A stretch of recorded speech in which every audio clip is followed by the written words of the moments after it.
পাশের ওরাই ওই থানায় অভিযোগ দিছিল, পাশের ওইটা দিছিল টিওনো সাহেবের কাছে অভিযোগ দেওয়ার পরে থানাওয়ালা এসে বললো যে এখানে মাপ দিয়ে নিশ্চিত করে নিয়ে আপনি করবেন।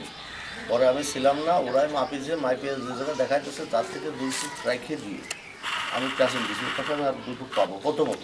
ওই পাশে 200 জায়গা আমাদের জায়গা গভর্নমেন্টের নামে রেকর্ড হয়ে গেছে, আরেস্ট রেকর্ড। ওটা নিয়ে আমি আদালতে মামলা করেছি, আমি নিম্ন আদালতের থেকে রায় পাইছি। আমি যখন কাজ করতে যাই তখন হচ্ছে যে এসিলেন্ট স্যার আসছিল, টিওনো স্যার আসছিল, নায়েব সাহেব আসছিল।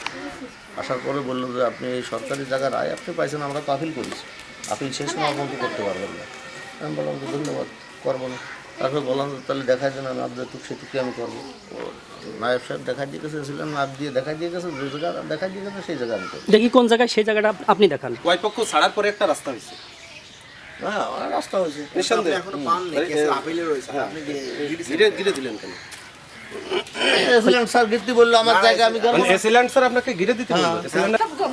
হ্যাঁ, তারপর ওনার পানিশমেন্ট দিচ্ছে, বলছি যে আপনার কি সামনে যে রাস্তার কোনো জমি আছে, জমি ছাড়া আছে?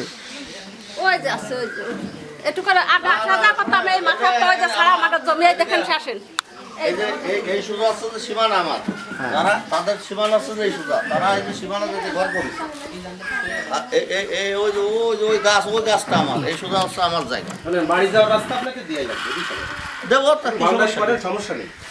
আপনি বিল্ডিং করতে গেলেও 10 তলা বিল্ডিং করলেও বাড়ি জায়গা ছাড়া লাগে। দেবো, তাতে কি সমস্যা নেই। দেবো। আটকাইছেন কেন? হ্যাঁ, আটকাইছেন কেন? আটকাইছে আমার জায়গা, আমি প্রাচীল দিছি, আটকানোর কি আছে? ন্যায়সঙ্গত কাজ দিচ্ছে। সেটা তো আদালতে মামলা বিচারাধীন আছে, সে বলবে আদালত। শালিকা সহকারী জজ আদালত, এখন আছে সাবজেক্ট ওখানে আছে। মানে আপনি রাস্তা দিবেন না এই মর্মে?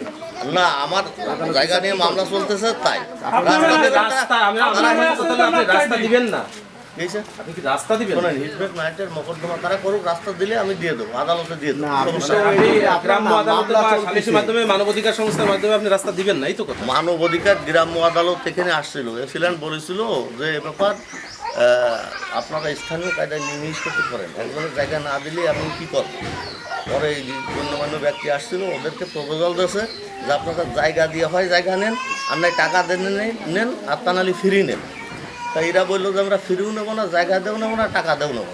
তাহলে আমি কি গার্ড জোর করে দেবো তাদেরকে? এই কথাটা কে বলে? স্কুলে যেতে পারে না, এই আমার না না না, যেভাবে আটকাইছে এটা আমার ইতিহাসে আমি এরকম দেখিনি। এরকম এই ধরনের কোয়ালিটি লোক আমার জীবদ্দশা আমি দেখি নাই। বাড়ির রাস্তা এইভাবে বন্ধ করে দিয়েছে, আমার জীবদ্দশা আমি দেখি। এই শুধু আপনার সরকার হ্যাঁ, এটা দেখবো, এটা ভাঙবো, এটা ভাঙবো। আপনার বিরুদ্ধে অভিযোগ আরো আছে। আপনি বাড়ির সম্পত্তি জবরদখল করে খাচ্ছেন, আপনি বুনির সম্পত্তি দিচ্ছেন না, আপনার ব্যাপারে তো অনেক অভিযোগ আছে আমার সামনে। না, আপনার তো এরকম গার্ড জোর হয়ে যায়নি যে আপনি বুনির জমি দিবেন না, বাড়ির সম্পত্তি লুট করে খাবেন। আরে সে কি করেছি না করেছি ওটা না, ওটা তো আমার কাছে আছে, তো অভিযোগ আছে। থাকলে আপনি যা পারেন তাই হ্যাঁ, করেন। অবশ্যই আছে। যান, আপনি যা পারেন তাই করেন। কি যা পারি তাই করো। আপনি কি বলতেছেন? হুমকিতে কথা বলতেছেন? কি আমি হুমকি দেবো কেন? যা পারেন তাই করেন। তা আপনি আইনগতভাবে যেটা পারেন সেই কথা আপনাকে সেটাই বলছি। করেন। আপনি হুমকি দিচ্ছেন কেন? তোমার কাছে বলছি, আপনি আমাকে হুমকি দিচ্ছেন কেন? হুমকি আপনার আমি হুমকি দেয় নাই।